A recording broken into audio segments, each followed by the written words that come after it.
Okay, now we'll take a look at specialized exercises for runners. Now these are the exercises that I consider the bread and butter exercises, because as you do these exercises they will have an immediate effect on your performance. You do these exercises and guaranteed you're going to be running longer and or faster, depending upon the number of repetitions and how they're executed.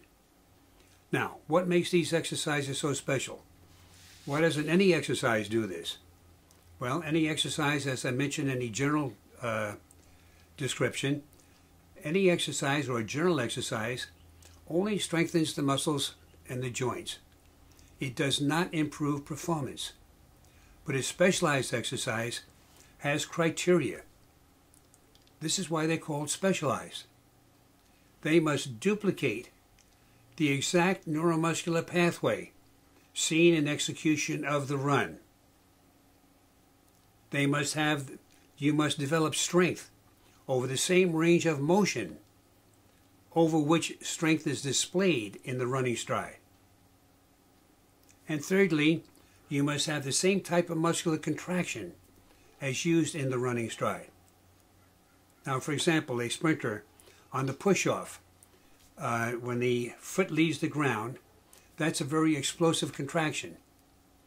When you do an exercise such as heel raises, which is great for general training, it doesn't develop the muscles in an explosive contraction. For this, we have to use plyometrics, or we have to do the strength exercise in an explosive manner. See, and then for the knee drive, which is another very important force-producing movement, we have to duplicate the hip flexor joint muscle action. Well, we know that these muscles in running are involved from when the leg is behind the body to when the leg is underneath the body. When the thigh gets in front of the body, the thigh is now moving on momentum. The muscles are no longer involved, they're relaxed. As they should be, because now the hamstrings are coming in to play a role to slow down the thigh and so on. But back to our hip flexors. We have to develop the strength of the hip flexors from when the thigh is behind the body to when the thigh is underneath the body. And that's why we do exercises such as the knee drive. So these are examples of exercises where we're duplicating what occurs in the actual running stride. Now for a sprinter, we go through a greater range of motion. For a long distance runner, slightly less range of motion.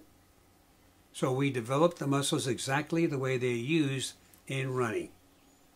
That's the beauty of doing these exercises. And that's why they're going to show an immediate improvement in your running performance.